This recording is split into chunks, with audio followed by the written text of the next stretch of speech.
Holy smokes, I don't know where to start. I don't know where to end. The Pacers win in overtime. They survive Chris Middleton's bananas clutch shooting. They have many clutch plays themselves. They are up 2-1 on the Bucks. We have to talk about it all today on the Locked On Pacers podcast.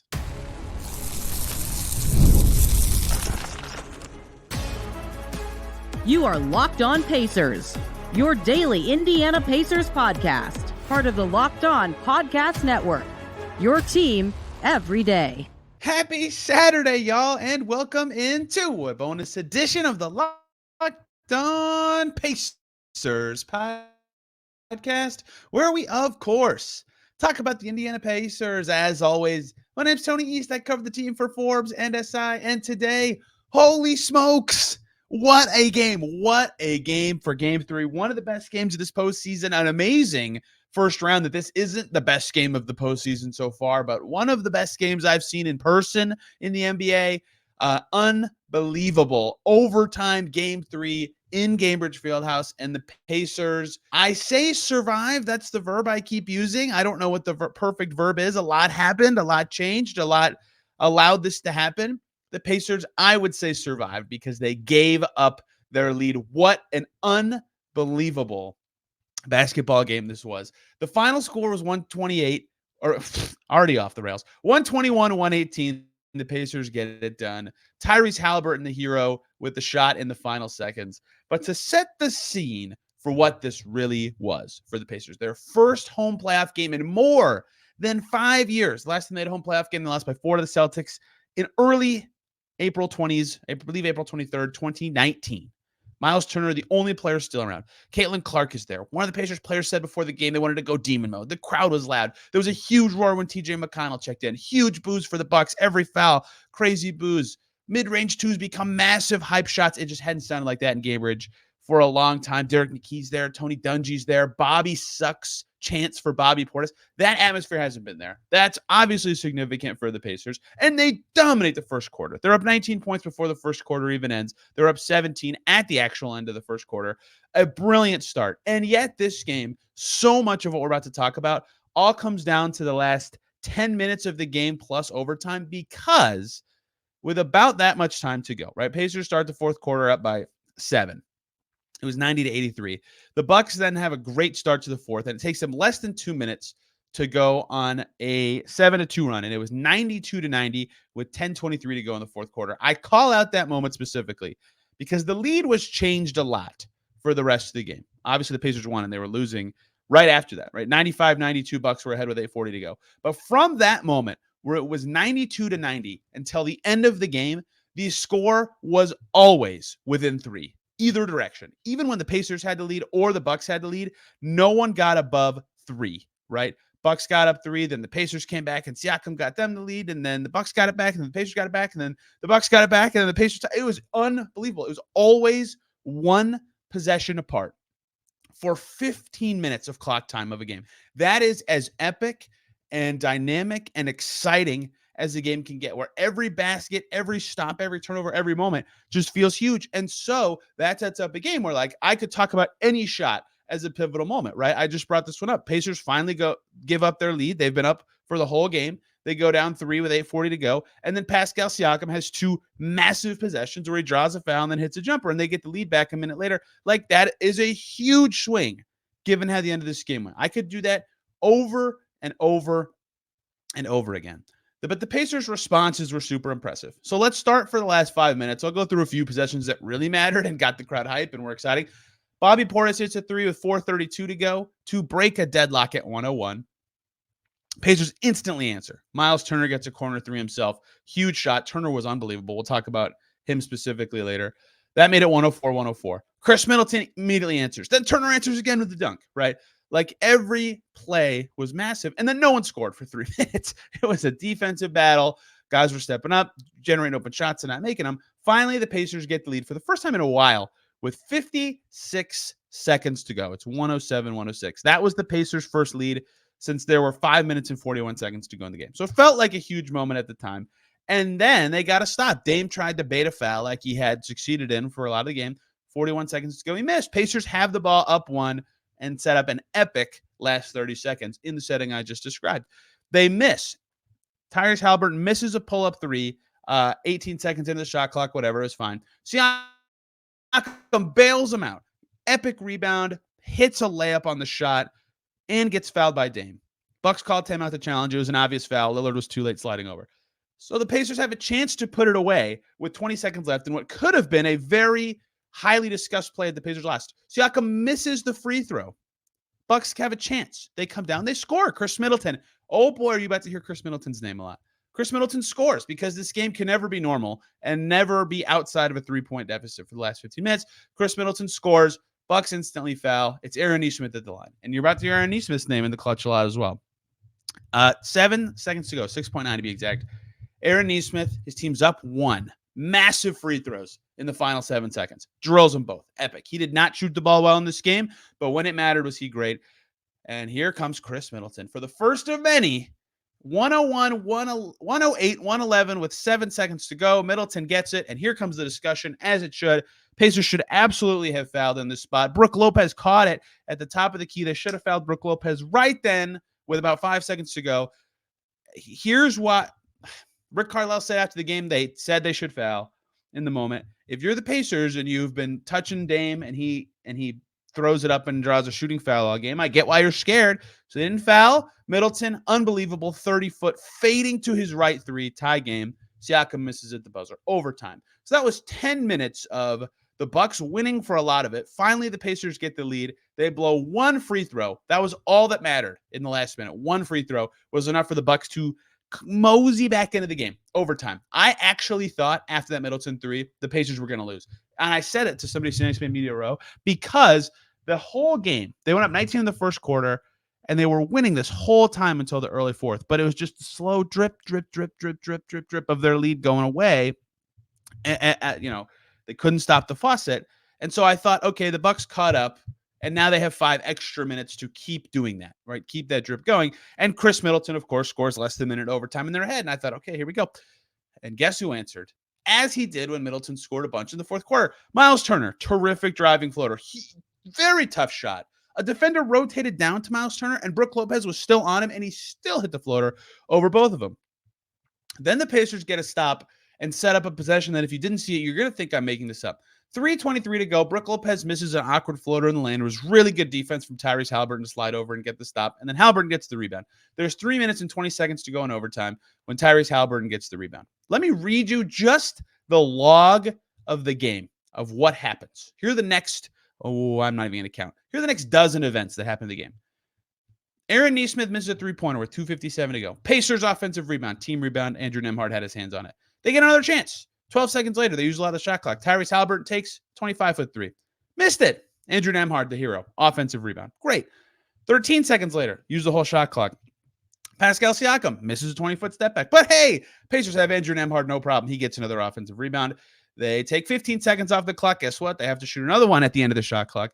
Tyrese Haliburton misses a 14-foot fadeaway, and Andrew Nembhard skies in for an offensive rebound and draws a foul on Chris Middleton. So that alone was 4 offensive rebounds for the Pacers, 3 specifically given to Andrew Nembhard, 1 logged as a team rebound, but they couldn't score. But they got a foul. It was great.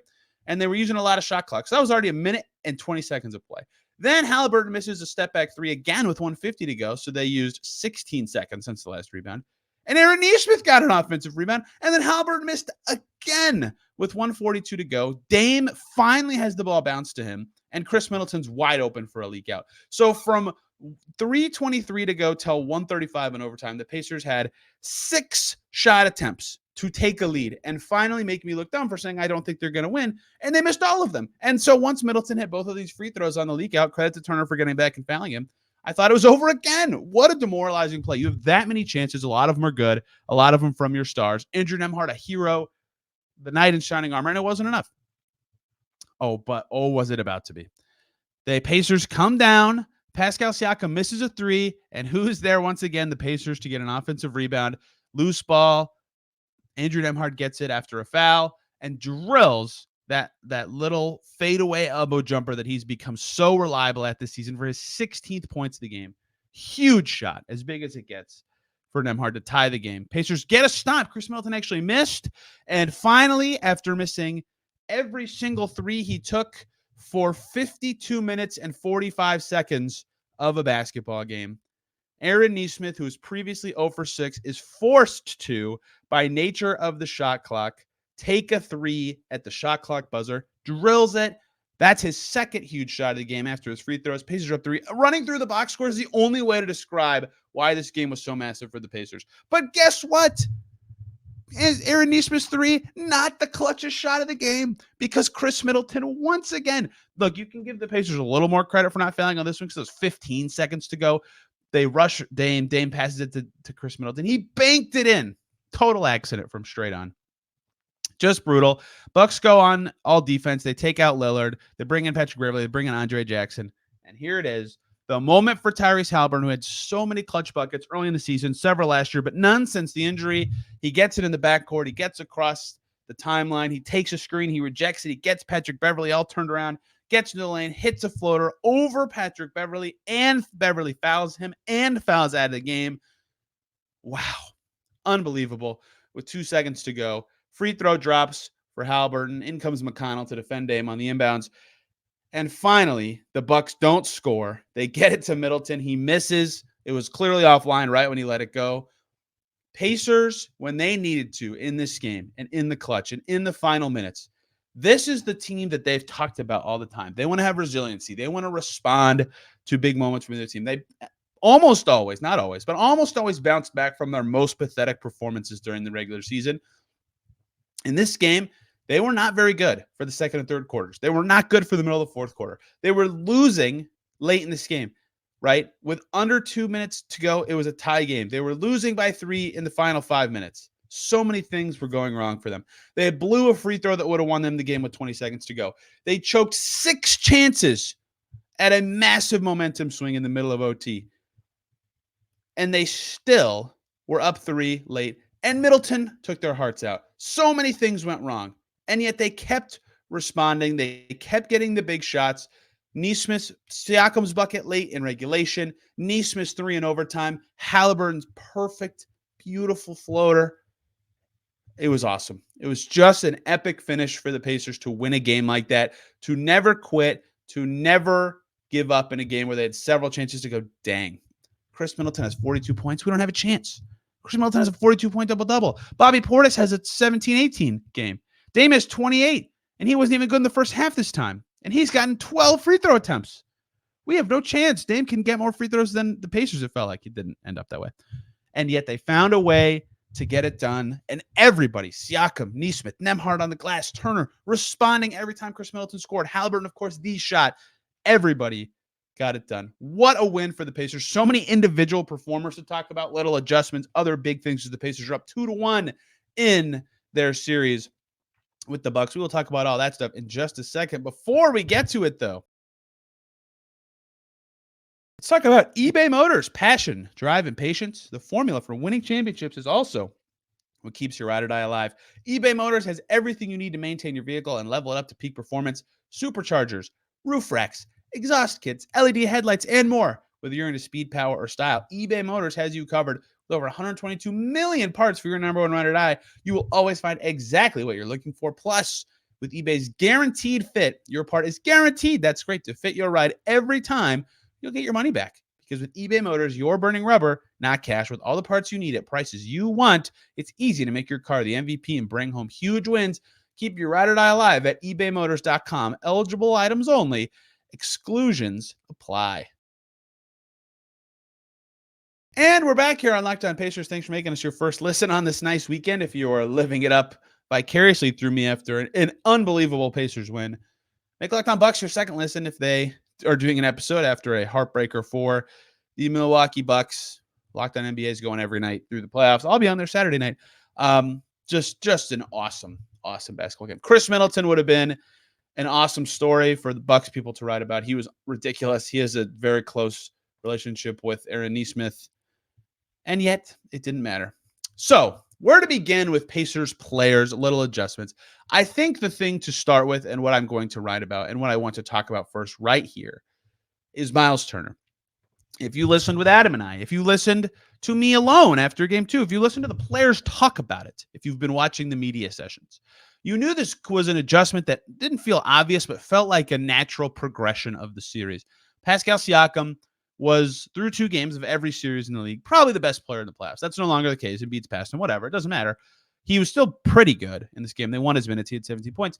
But the very natural thing that was coming was the Bucks were going to, flip their matchups in the front court. No more cross-matching. Bobby Portis is going to guard Pascal all the time. They're not going to scram switch as much. They're not going to put smalls on him so he can't post up on them anymore.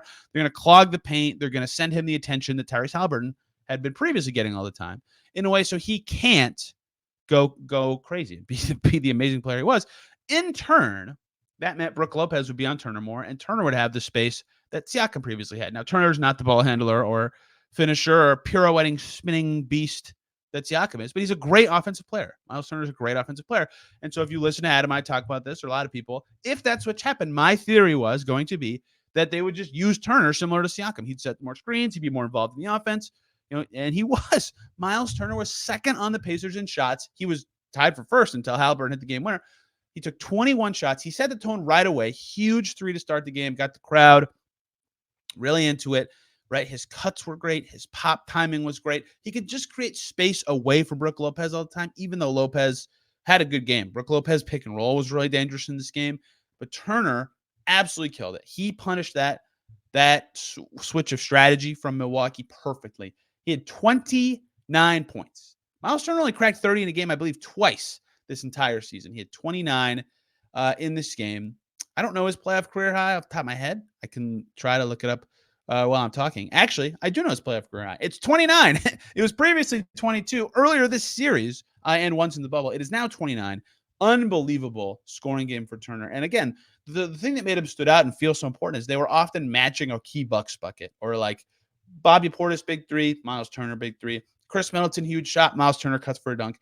He made 4 threes. That led the Pacers. The Pacers stunk it up shooting threes tonight. He had 6 free throw attempts. That was second on the Pacers. 9 rebounds. That was second on the Pacers. No turnovers. Awesome Myles Turner game. He was ready for that adjustment. He talked after the game about how he was watching, his film watching has been really crucial for him. He watched a lot of film of how the Bucks defended him during the regular season, and that let him know where he thought his advantages were going to come from in this game. Well, he was right, and he was ready. Awesome Myles Turner game. Probably, this is a little bit based on scoring, but when you score 7 more points and do a lot of other key stuff, probably his best playoff game ever. And the Pacers needed him to have his best playoff game ever, and he did. I'll just run through everybody. Everybody did something that mattered in this game. Tyrese Haliburton did not shoot well at all. He was 1 for 12 on threes. He'll be the first to tell you he sucked it up on the threes.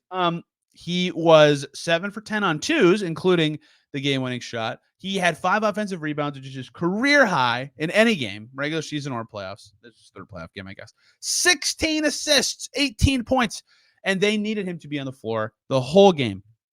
When the Pacers were up 92-90 early in the fourth, before the Bucks took their first lead, Pacers were plus 15 with Haliburton on the floor and minus 13 with him off. And they finished the game plus 16 with Haliburton on the floor and a 3-point win, meaning they were minus 19 with him off. He was so vital in this game. The Bucks switched it up, as I already discussed with Siakam, right? They needed to slow him down and maybe concede a little more Tyrese Haliburton, and Haliburton wiggled free for a lot of shots. I knew Haliburton was going to shoot a lot or more in this game and have the space to do so, and he dunked it twice in the first quarter. Second one was a tip slam, which was ridiculous. Playoff triple-double in a win. The last game in Cambridge that happened was Vic in Game 6 of the Pacers-Cavs series. Really great coming-out game for Haliburton to find space to shoot. He's got to make them, right? He cannot go 1 for 12. But his passing was awesome. If you listen to me and Adam, we talked about the potential assists and passing numbers yesterday. That's why he's still setting guys up, even when the shot's not falling. Really great game from Tyrese Haliburton. Andrew Nembhard, I wrote about him right before the game. Once again, was spectacular. 40 minutes, 16 points, 5 rebounds, 4 assists, only 1 turnover. Awesome defense, 3 threes, a billion offensive rebounds. I can't believe he only has 5 rebounds. I watched the game. Everybody said this in the media room. We're all like, oh yeah, he had what, 8, 7, 8, 9, 5. Crazy. Every team rebound, I think, had to be Andrew Nembhard, got credited incorrectly. He was amazing. Siakam drawing all the attention, still had a nice game. Aaron Nesmith, statistically not a great game. But if you listened to the last show, once again, you'll know that his passing was good. 3 assists, 3 steals, 1 block, 8 boards, 4 of them were offensive, and 7 free throw attempts. So, yes, he was very inaccurate shooting the ball, 3 for 13. Still had 13, 8, 3, 3, and 1. So, that makes up for it quite a bit. And look, he struggled with Chris Middleton. I think everybody would have in the NBA in this game. But overall, the clutch shots made up for it from Nesmith. Drilled both free throws when it mattered, hit the three that basically put the game away. Kind of. What an ending. What a game. Obi Toppin's first half was a difference maker as the Bucks were starting to kind of get their footing. Toppin was in the game just making everything, making threes, dunking, grabbing huge rebounds. He had 15 points. I think all of them were in the first half. The Bucks would have caught up a lot faster if it weren't for Obi Toppin. Ben Shepherd, rock solid once again with 6 points.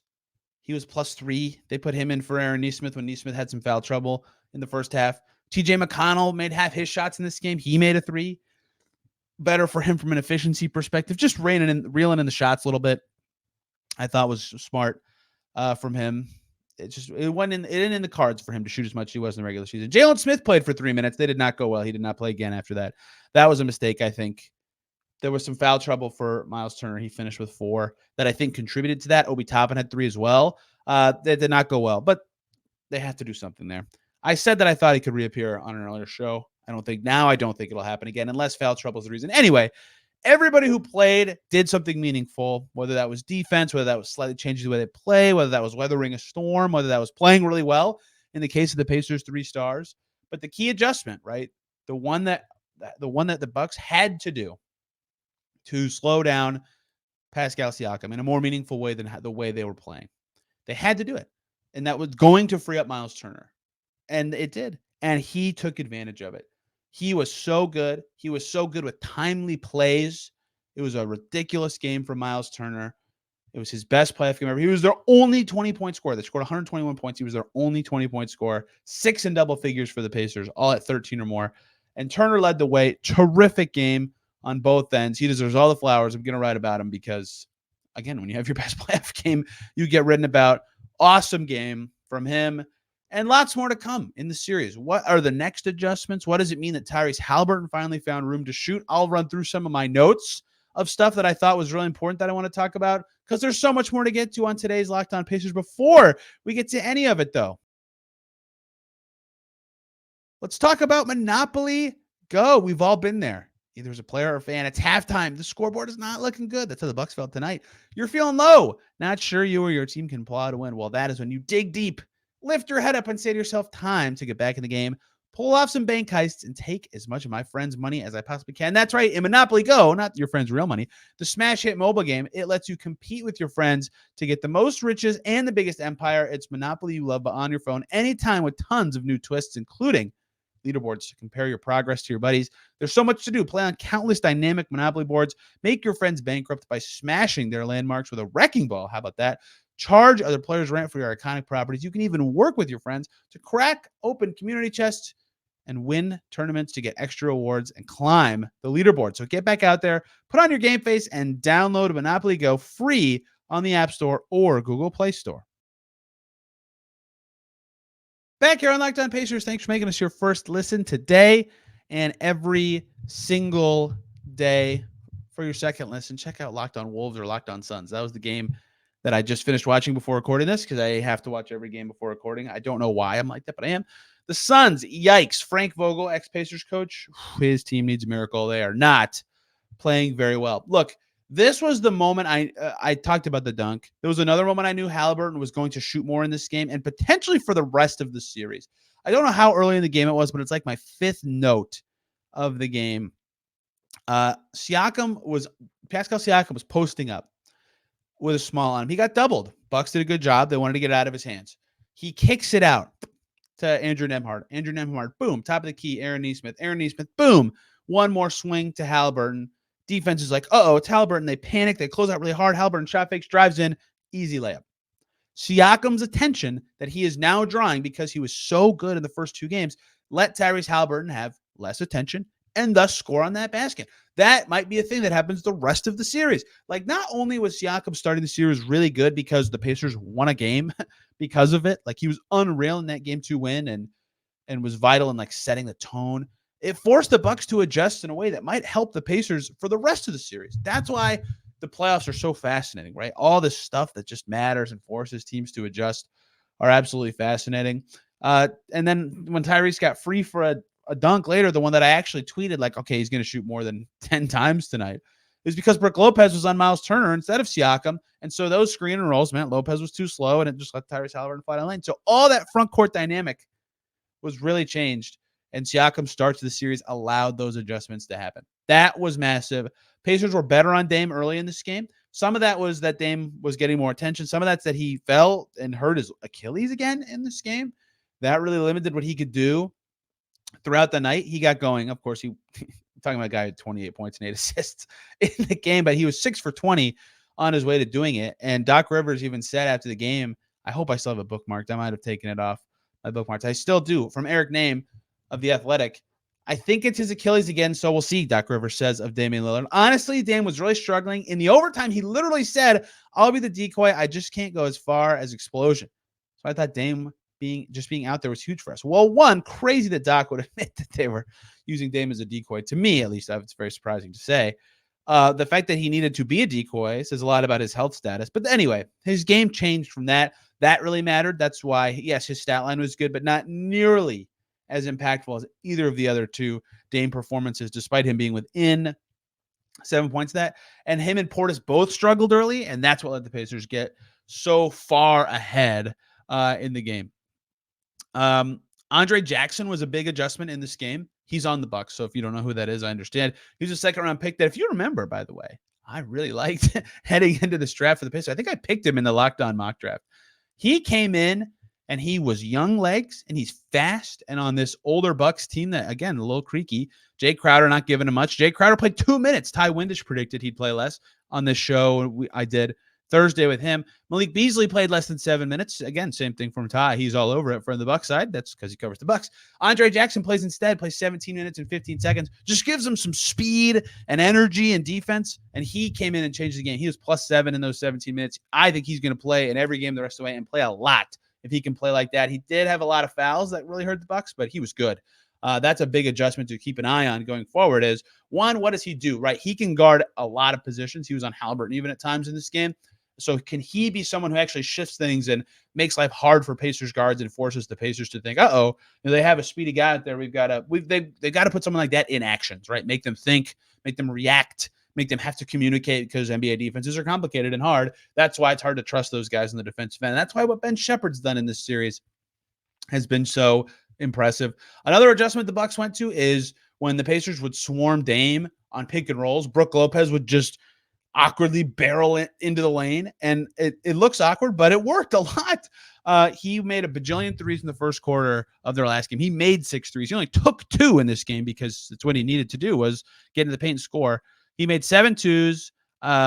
He was awesome at that, and the way the Pacers are defending Damian, that might be there a lot. So I think the Pacers, another adjustment for them besides figuring out how to handle Andre Jackson, is their low man rotations have to be much faster, right? They were not getting over it quick enough to slow those down. Early, they did as the game went along, got better at it, right? Tyrese Haliburton's big stop in overtime on Lopez was him doing that, coming from the opposite corner, making a play there. That's going to be something I think matters going forward. Haliburton had double-digit assists by halftime. I just had that note, and I have to say that is absolutely crazy. And the Bucks made this game slower. That's how they were able to come back. Pacers cannot let that happen in this game. And they had some other ugly moments when the pace was slow. That was 93-92 Bucks. Pacers get a stop. Myles Turner boxes out Bobby Portis. Pascal Siakam is just standing there. They both watch the ball hit the ground on a rebound, and Bobby Portis just runs around and gets it, right? That's not Pacers basketball when they're playing their best. They're fast. They go get that ball. They run. They have to be able to do that. I know it's hard to do for 48 minutes, but that's one of their big advantages against the Bucks in this. So the big adjustments to keep an eye on and to figure out how teams react, both teams react to this, is the front court switch up from the Bucks, right? This is how they defended the Pacers during the regular season when Giannis was playing, of course. So it's a little different, but is Turner still able to do this? I think he can, right? I predicted he would if they switch this up, but he's going to be critical if they keep defending like this. Or can Siakam find a way to bust up what is now his new reality in this series? Can the Pacers keep playing fast? They got slowed down a lot in this game. And what's their answer for Andre Jackson and his energy? Because he actually makes life a little hard on some Pacers guards, which is something the Bucks desperately need, right? Patrick Beverley's their only answer so often as a guard defender in this series, and that's fine, but for all the good stuff Patrick Beverley does on defense with energy and tenacity and all that, like, he is a good defensive player. He's short, right? You are limited in what you can do at that height, right? And I actually forget the other thing I was talking about for all these adjustments. The Brook Lopez pick and rolls with Dame. If that's going to be the way the Bucks handle Dame pressure, especially if he's a decoy, Pacers have to be ready for that. So those are the next steps in the series, solving all that for the Pacers. And if Haliburton can get open for 22 shots, 12 threes, he only made one. That's bad. I'm not saying that's to say this is good. The fact that he took all those threes, I think one or two of them were late shot clock. You don't love those, obviously, but I don't think any of them he took it and I was like, what is that? That's a terrible shot, blah, blah, blah. That bodes well, I think, if that can happen again. He's a triple-double. Like, I'm not trying to kill the guy, even though he was very inaccurate from the field. Great game from him, and if he can continue to get that open, I think that bodes well for the Pacers and him getting rolling in the postseason. Look, I mentioned this. I tweeted this after the game. The Pacers stunk it up in game one, and a lot of what I attributed that to and a lot of what a lot of people talked about, beyond like general playoff yips, and they just weren't playing very well. They shot awful. They missed 13 threes in a row to start the game. 8 for 38 from three was their final tally in game one. Good for a whopping 21%. In this game, they were at 26.5%. They weren't that much better, but they got to the foul line more and made 18 free throws. They finished well inside the arc in this game, much better than in that game. And then, of course, it went to overtime, but that's how they got to 121 instead of 94 like in game one. Even at the end of regulation, they got to 111. Their offense has just been much better than it was in game one, and some of that was the shooting. The fact that they won this game, though, shooting 26.5% from three, to me, even if Giannis returns, if you're a Pacers fan, that would give me at least confidence in their ability to close out even a series that Giannis plays. The fact they can win a game shooting that poorly from three, the Bucks were 10 for 31. That's not good either. That's 32.3%. And the Pacers won. The Pacers won this game. They won it in a unique way. They destroyed the offensive glass. 8 extra offensive rebounds than the Bucks. They won the turnover battle again. Adam and I talked about that. 8-11. Between the 8 extra offensive rebounds and 3 extra turnovers, that's a bunch of extra shots, right? And of course, the shot total is a little skewed because the Bucks took 3 more free throws. The Pacers took 17 more shots from the field in this game. That's how you survive not shooting well from three. That's how you survive a generally inefficient night. And that's how the Pacers, among many things, were unreal in the clutch when it mattered. They made the shots with the game on the line. They were a little better at a lot of stuff defensively throughout the game. They adjusted well to what the Bucks threw at them in the front court, and they're winning a series. What a turnaround for the Pacers after a crummy game one. They're up 2-1. Game four at home. A chance to go up 3-1. I don't mean to be a wet blanket. I just have to say this. They were up 2-1 when they lost to the Cavs in 2018. The series is not over, is what I mean to say by that. They can't get too high. It's actually hard to respond to wins in the playoffs. It's hard to mentally keep refocusing and keep going, especially in the first round. It's still a lot of work to do. Game 4 is extremely important. Giannis' health status, of course, extremely important. Obviously, this was the game. Game 3 was the one that I thought he could return for. My operating theory being 2 to 4 week injury. This is about 2.5 weeks, 1 day off from that. If he could return as early as possible, there were 2 days off between game 2 and 3. This could be the time. Now my operating theory is game 5, which would be 3 weeks from the injury at home. If it could be game 4, obviously I'm guessing. Everybody's guessing. Nobody knows for sure. If it's game 5, if it's not game 4, Pacers need to win game 4. That gives them 3 chances to win once. The way they play, the 3 volume they get up, yeah, Giannis could just beat them, but they can win. They can win at that stage, especially if they win game 4. And they gave him a chance to do all this because they won game 3. They survived an unbelievable clutch game from Chris Middleton at 42, 10, and 5. He was unreal. Chris Middleton played 41 minutes and 20 seconds, and they won those minutes in a loss. Ridiculous basketball game. If you missed it and you're hearing it for the first time through me, find a way to watch it. If you watched it and you're living vicariously through me, it was awesome. It was really fun to watch. It was a delight to be there and see it all in person. Here's how I could tell it was a game with a lot of clutch moments. I was telling somebody this after the game. I don't film the game ever from my media seat unless it's in the last 30 seconds and a possession is a massive possession. I had to delete 15 videos from my phone after the game because there were a million possessions like that where it's oh, this could be the one that wins it. Oh, this could be the tie. Oh, this could be the winner. Oh, this could be the tie. Oh, ridiculous. I tweeted like 3 of them. Awesome game. Really impressive win by a young Pacers team. They're up in the series. They have a chance to get it done. They've got to keep their foot on the gas, winning 2 in a row. Very impressive. Very impressive. And we will see if they can continue to react to the Bucks' adjustments and make their own against the new look Bucks rotation and a new look Bucks front court. And we'll cover it all here on the Locked On Pacers podcast, previewing Game 4 tomorrow. It'll probably just be me and then Dave Searle, Miller Time Pod. I believe he was with the other Miller Time Pod, John Filet, at Game 3. I hope I'm right about that. He's going to come on after Game 4 Sunday night.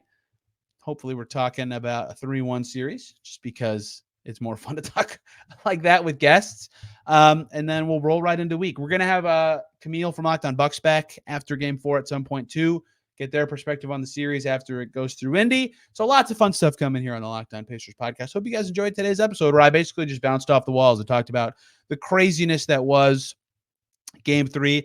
Back tomorrow talking Game 4 previews, adjustments, what to watch for as the series progresses, what we learn at practice on Saturday.